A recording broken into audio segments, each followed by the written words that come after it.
You know why your mum and I didn't talk for so long? No. We had a fight about, you know, the card game 500? She reckoned you can play the Joker whenever you want, in a no trumps hand. She was drunk. I was drunk too, but I was right. So look what happens. Years go by, and then she's gone. And I lose my only daughter, because you can't play the Joker whenever you want in a no trumps hand. And I don't get to see you for years. That made me real sad. But I'm getting to see you now. All the time. Okay, stand up. Let's have a look at you.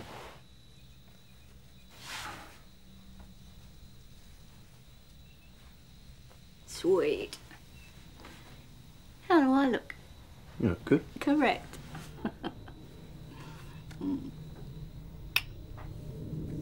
Beautiful boy.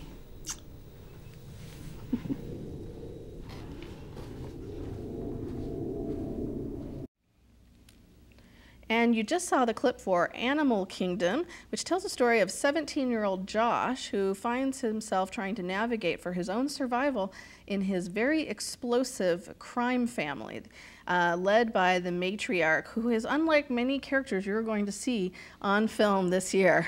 This is a woman who seems very, on some very surface level, very sweet and maternal on one level, and on the other level is about as vicious and as cold as they come. And I think she scared the bejesus out of Bryan. Oh yeah, big time. Ooh. This is a really interesting movie with mostly, you know, the first-time director, first-time actor in the lead role, which is really interesting. Very confident directorial debut. I can't quite give it 4 stars. I'm giving it 3.5. I thought it was really, really good. Definitely a great crime film. Good acting, good sense of atmosphere, and just a very odd movie. You know, the thing, I'm going to give it 3.5 too, and I, you know, this is going to be one we'll earmark it and see if this one bites me in the hindsight later on when you watch it without the expectations that I had going into it, and you get to see the film for what it is, and you end up enjoying a little bit more. Maybe see it with subtitles on. Well, no, I just saw that, you know, you go into this crime family. It was, you know, this young man in the gangster family, and so you automatically assume it's going to be like more action in it. This is more of a dramatic picture. There is some, you know, very little action. Of course, it's some very explosive scenes of some violence, but for the most part, it's almost a character piece where you're following this young man who, the opening scenes, not giving anything away because it's the very opening scene, who's sitting there watching a game show, and a woman is sitting next to him who appears to be asleep. It's his mother, and she's dead. And he's waiting for the paramedics. The paramedics show up and go, "Oh, is this your mom?" "Yeah, she's dead." You know, and it's just like, whoa. I mean, it really, just that first scene, and it's so quiet. It just, there's so many ways people could have exploited that and really, you know, blown that up in terms of Hollywood.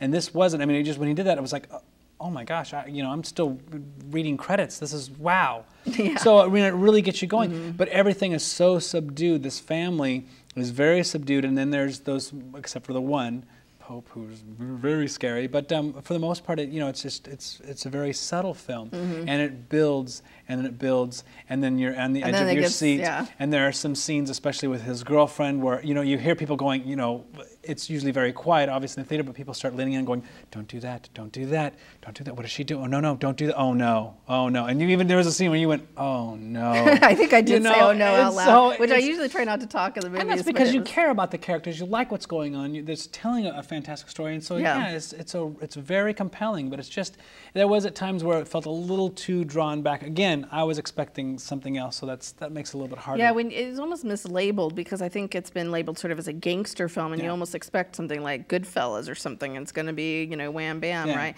But it was not like that at all. It was very, very sort of over the top, and it wasn't over the top at all. It was very subdued, and you know, sometimes the accents were. I mean, there was a few times where they were talking so quietly. It wasn't as much the Australian accents as much as that they were just talking very quietly. A few scenes, I'm like, what did he just say? Is there something? And the characters are. You know, in fact, my film professor mentioned. He said, you know, usually like in The Godfather, Michael's character is very smart. You know, you know, he outsmarts the Senate. In fact, in The Godfather 3, well, his comment about this movie was these guys couldn't outsmart a dog. You know, they're like pretty a couple of the brothers especially are, you know, they're like the worst criminals ever. They often, like, as soon as they commit the crime, like literally 5 minutes later, they're often picked up because it's so obvious who did it.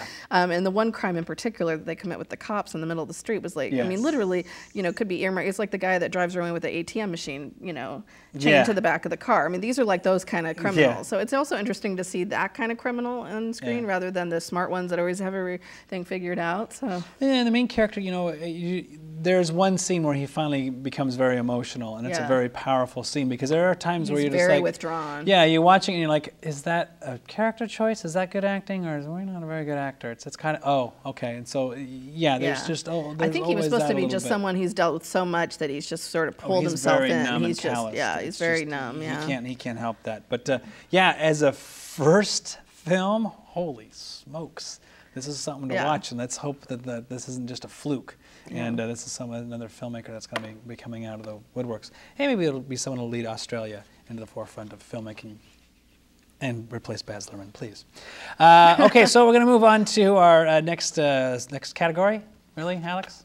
I'll take 500. No, the list, and this is our list of films that Angela and I are working on. It's on our website, of course, and you can watch the movies ahead of time, and then realize I'm right. Our film is And God Created Woman. And there are a few people in the world, Brigitte Bardot is one of them, where celluloid was just created for her. You know, Marilyn Monroe and Brigitte Bardot, not putting Bardot as high as Marilyn Monroe, but there are some people where you're like, you need to capture them and put them and just instill them forever in an art form for everyone, generations to enjoy. Because when she comes onto the screen, I don't know, things could have been on fire, exploding. I don't know, people couldn't have no heads. You just focus in on her. There are so many scenes in this film where that's all you see is. And she plays a sex pot in a small village, European village, who's in love with a man who spurns her, or just turns her away and turns her down. So she does the next best thing, she marries the brother. That doesn't work out so good. And some great high family drama happens, of course, with her walking through town just right after they're being married, and she's walking down the street. And of course, she's getting all of these, cat calls, as she always does, and playfully, kind of plays into it. And immediately he's put in the role of, this is my wife, I'm her protector, mind your manners, and he gets beat up. So, not the best wedding day. No, not so much. Did you like the movie? Yes. No, I very much enjoyed this movie. It's considered a classic. I can see why, and it was thoroughly entertaining all the way through. I couldn't give it 4 stars though. I couldn't give it that kind of classic status. No, I mean I liked it. I know it's pre-feminist revolution and all that, and then maybe that's part of it. But some of the things, especially at the end, it's sort of like the message of the movie was basically all a woman needs is to get slapped around a little, and she'll get into play. She'll stop dancing all over town. And I'm writing this down. Hold on. And I mean, I know it's 1956. Okay, so I'm aware of that as I'm watching it, but it still was so over the top, and she's supposed to be, she's a smart, sexually free young woman, and I don't see why she should have to behave herself. That's sort of the message of the movie at the end. That well, I think that's the message of the movie. It's because it's European, so you kind of. That's what it is. Well, there are certain things you just kind of go, well, it's Europe. And it's the 50s, and I wouldn't say I would make the choices that everyone made, and certainly wouldn't react the way that some people did. But it's in terms of those characters that we're watching and the ones that we're studying. I'm not saying I necessarily liked everyone just because I think it's a classic film.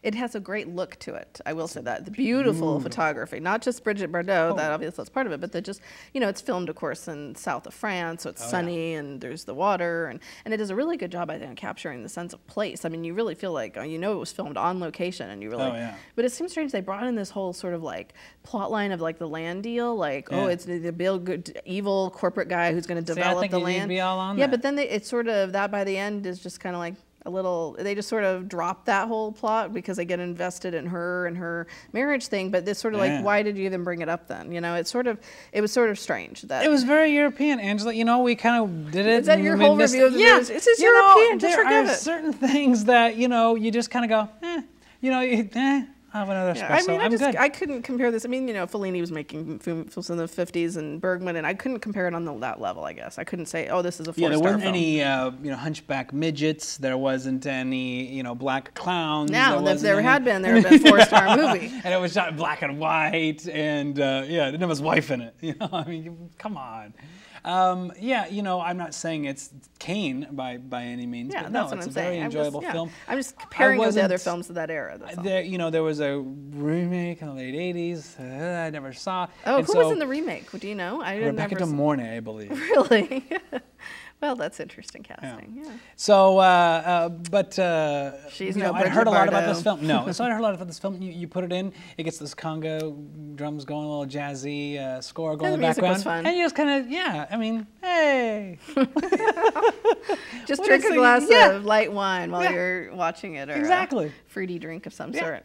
It's kind of nice. More than you usually and do. let me tell you right now, it works as a great antidote for the next film that we Yes. have to review. Oh, yeah, that's true. And Watch so the- let's jump into this. Yes. So